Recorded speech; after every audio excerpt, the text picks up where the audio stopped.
आजच्या नंतर तू संस्कृत आपल्या कानानेही ऐकणार नाहीस. चल निघ बरे इथून. गुरुजी, पण मला संस्कृत शिकायचंय. लहानपणापासून माझी इच्छा होती. ही भाषा मला खूप आवडते. तुम्ही मला एक गोष्ट सांगा की कॉलेजमध्ये असून पण मी संस्कृत शिकू नाही शकत. संस्कृत शिकणार? हात पुढे कर. हात पुढे कर.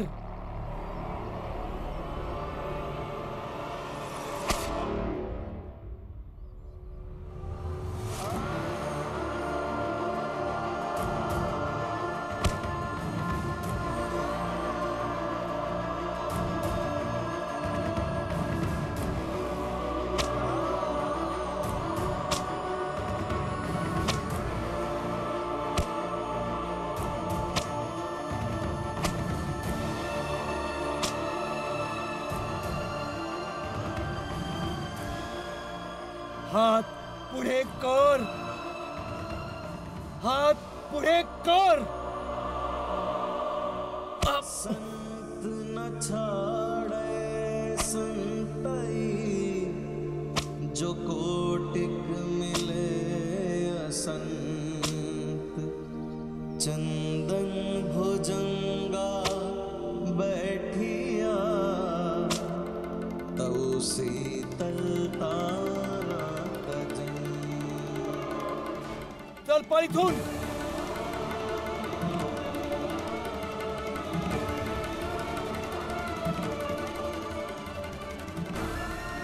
जा, निघून जा इथून. गुरुजी,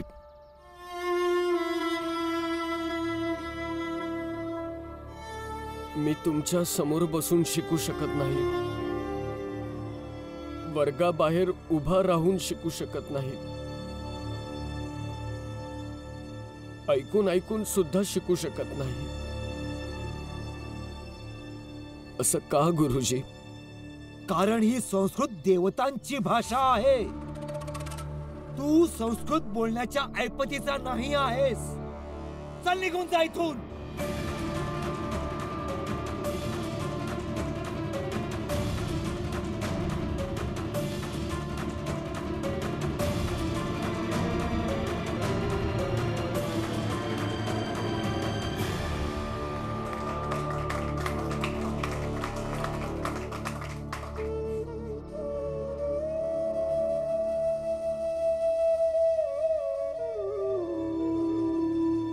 कशाला रडतेस? चल आत हो. कबीरा जीवन कुछ नहीं,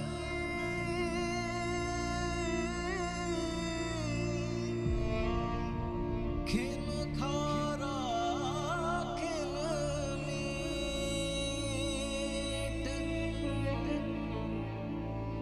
कलही अलहजा मारिया.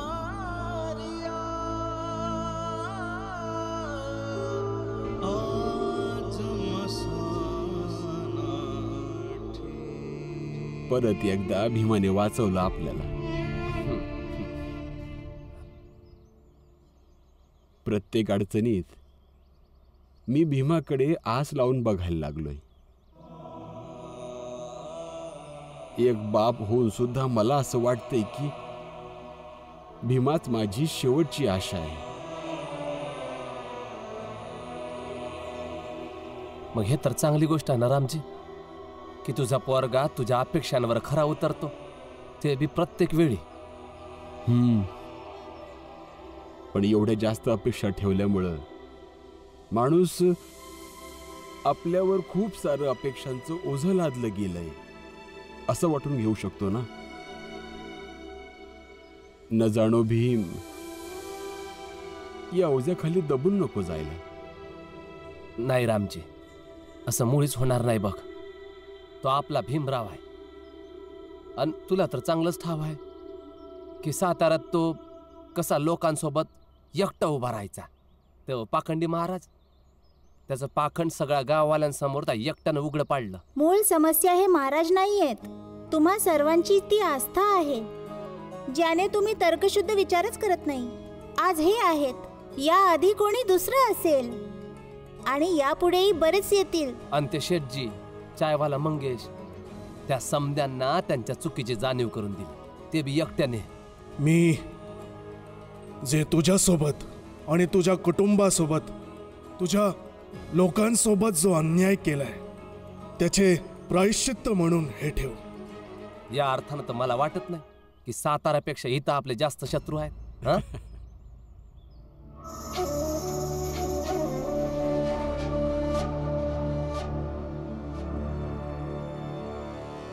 अरे तुझे सेठजी आले का?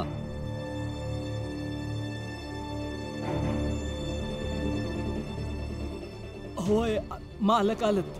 ते त्यांच्या हापिसात बसलं. या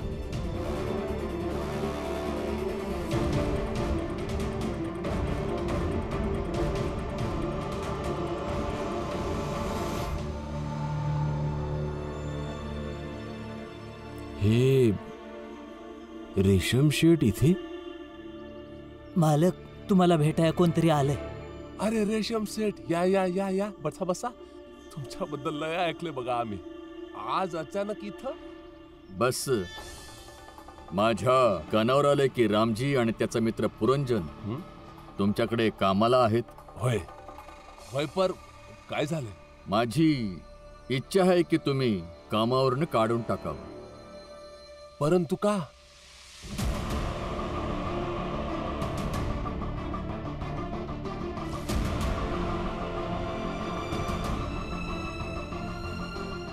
जर तुम्ही सगळे इथे राहू इच्छिता तर भीमराव आणि त्याच्या परिवाराला हाकलून द्या. तू आणि तूही, तुम्हा दोघांना एका आठवड्याकरता कॉलेजमधून सस्पेंड केलं जात आहे.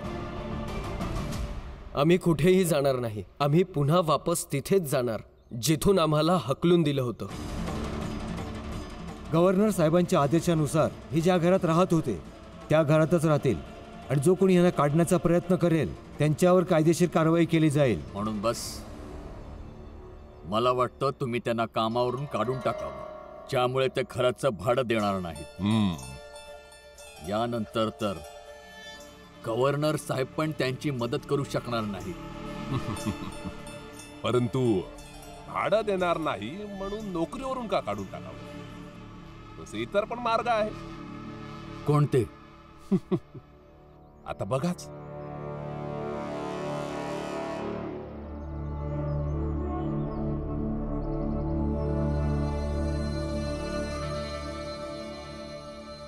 माझ्या ऑफिस मधून काही पैसे आणि सामान चोरी झालंय.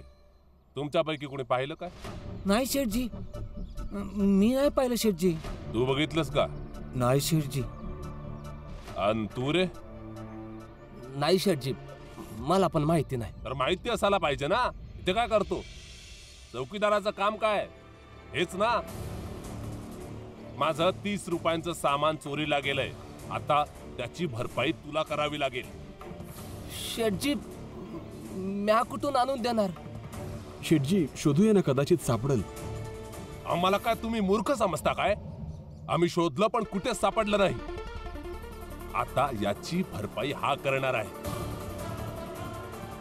पण 2.5 रुपया पगार असलेला इतका दंड कसा काय भरेल? अच्छा, मग रामजी तुझा पगार पण त्यात सामील कर. आणि तसे रामजी, तू काय म्हणाला होतास? याची जबाबदारी घेतली होतीस ना तू. तर मग याच्या भुर्दंडात तूही भागीदार आहेस काय?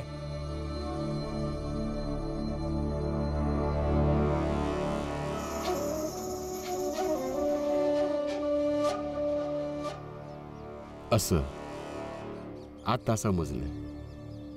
तुम्ही हा खेळ कोणाच्या सांगण्यावरून खेळताय?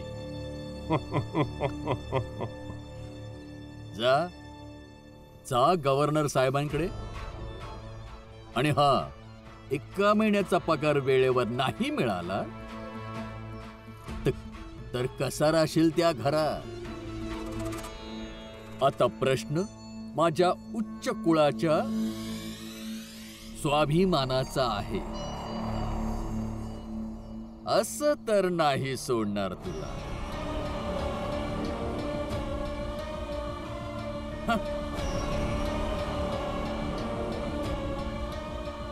जोपर्यंत माझं नुकसान भरपाई होणार नाही तोपर्यंत तुम्हा दोघांचा पगार कापला जाईल.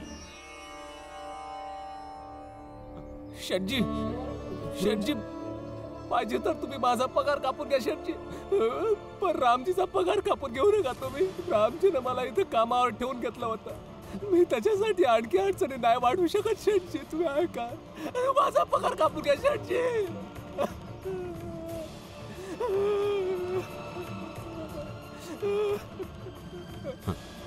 उठ उठ, हे घे. रामजी,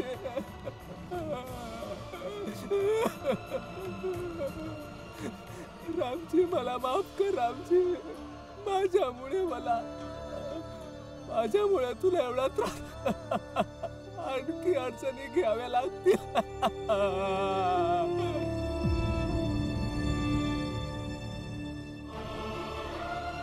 धैर्य कसे झाले तुझे खालच्या जातीचं असून संस्कृत शिकण्याची? जर हे विद्यालय नसते तर सिसम पांघळून तुझ्या कानात ओतले असते.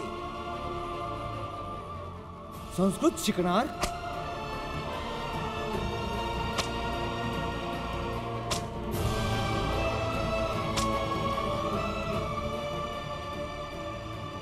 कॉलेजमध्ये आज जे माझ्यासोबत घडलं ते कोणालाही कळता कामा नये, नाहीतर घरच्यांना वाईट वाटेल.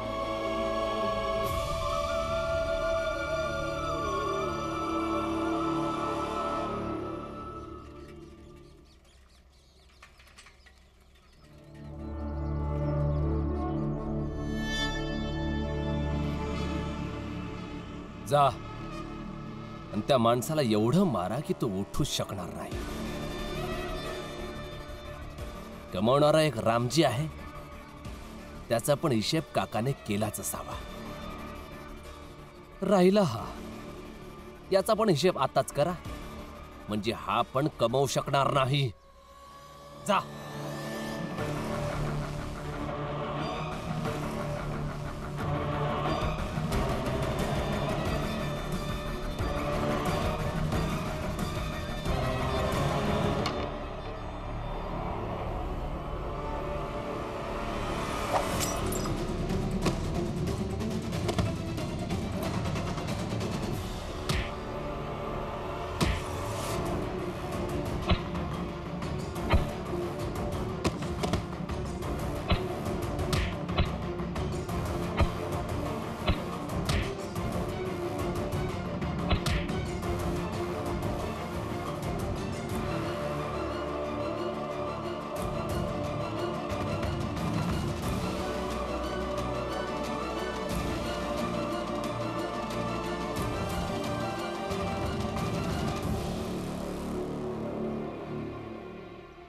भीमराव, कॉलेजमध्ये असतो तर माझा सगळा वेळ कॉलेजमध्येच गेला असता. जे काय केलं असतं तुझ्यासोबत केलं असतं, पण आता तू जे मला कॉलेजमधून काढलंय तर मुंबईमध्ये काहीही करू शकतो. काहीही करू शकतो म्हणजे आम्ही ते सगळं करू ज्यामुळे तुमचं आयुष्य नरक बनेल. ज्या दोन लोकांच्या भरोशावर तू खूप उडत होतास ना भीमराव, आजपासून त्यांचे पंख कापायला सुरुवात झाली आहे. तुझी तर मी अशी अवस्था करेन की उडणं तर लांबच, चालण्याच्या लायकीचा सुद्धा राहणार नाहीस तू.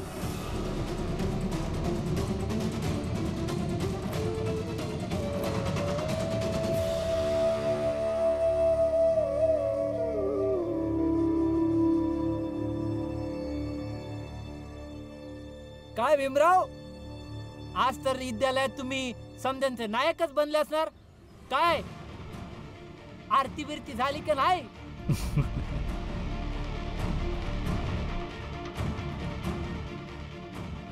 होय होय, आरती तर नक्की झालीच असेल. अरे एवढे मोठे माणूस आहेत गव्हर्नर साहेब, त्यांना भेटून आलेत. ही काय छोटी गोष्ट आहे काय? हो नक्कीच होय बा केला असं. अरे कॉलेजचे प्रिन्सिपल जरी त्या गव्हर्नरला भेटले नसतील, पण हे भीमराव त्यांच्यासोबत चाय पिऊन आलेत बर का. हे भले शाबास. भीमदादा, तुम्ही एका समस्येचं समाधान सांगा ना. काय झालं? आज सकाळी आपल्या चाळीमध्ये एक ज्योतिषी आला होता, जो संस्कृत मध्ये तंत्रमंत्र वाचत होता. ते ऐकून मला खूप बरं वाटलं. शाळेत जाऊन संस्कृतच्या गुरुजींना सांगितलं की मला संस्कृत शिकवा ना. त्यांनी मला हकलून दिलं आणि बोलले की तू संस्कृत शिकण्याच्या योग्य नाही आहेस. तुझी जात संस्कृत शिकू शकत नाही. संसारातल्या सर्वात शुद्ध भाषेला संसारातला सर्वात अशुद्ध माणूस जर बोलेल, हे पाप आहे.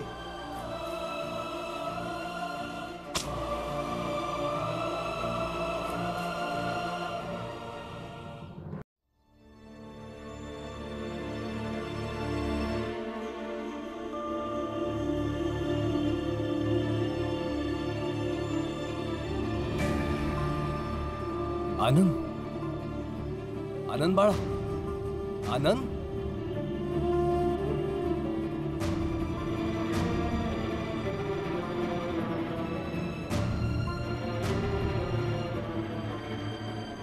आनंद,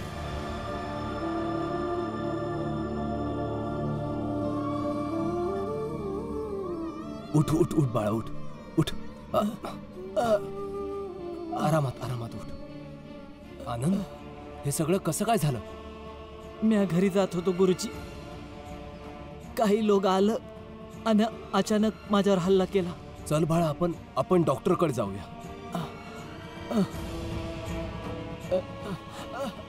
अरे अरे, सांभाळून सांभाळ. पाय खूप दुखतय, वाटतंय मोडलाय, नाही चालू शकणार. ठीक आहे बाळा, तर मग तू इथेच थांबून जा. मी डॉक्टरांना घेऊन इथेच येतो. हे बघ, मी लगेच जातो आणि त्यांना घेऊन येतो. सांभाळ स्वतःला.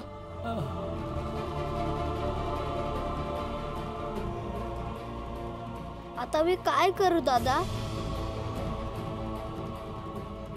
लहानपणापासून मी देखील हाच विचार करतोय. कुठल्या विषयाला शिकण्यासाठी योग्य होणं म्हणजे नेमकं काय. असो, मला उत्तर मिळालं तर तुला नक्की सांगेन. परंतु तोपर्यंत संस्कृत शिकण्याची उमेद मात्र घालवू नकोस. जरा काहीतरी काम धंदा शिक, नाहीतर या भीमरावाच्या नादी लागला ना तर एक दिस असा येईल, गव्हर्नर साहेब तर भेटतील पण भाकरीचा तुकडा नाही मिळायचा. समजलं? जाऊन काम धंदा शिक, संस्कृत शिकणार आहे. अरे अरे, कोणतरी भीमरावाला सांगा की ते ज्योतिषी आले होते, त्यांनी रमाबाईला काय समजावलं.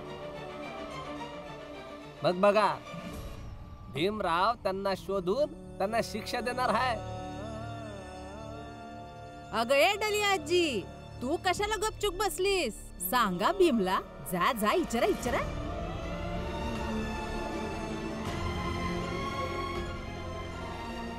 दलियाजी, काय झालं आज?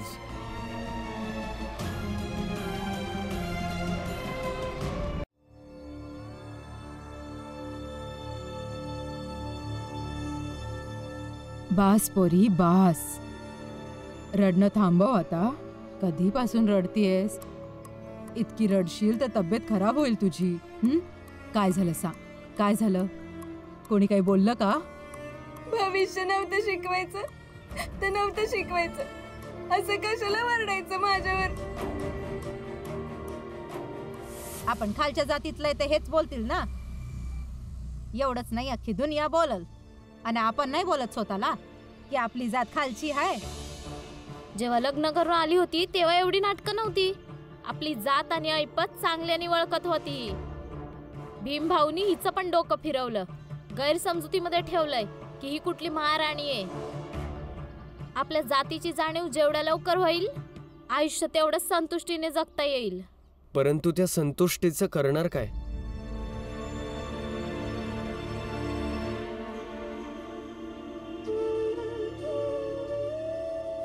अस्तित्वहीन जगण्यामध्ये काय अर्थ आहे वहिनी? आणि मला तर रमाचे हे अश्रू योग्य वाटतात.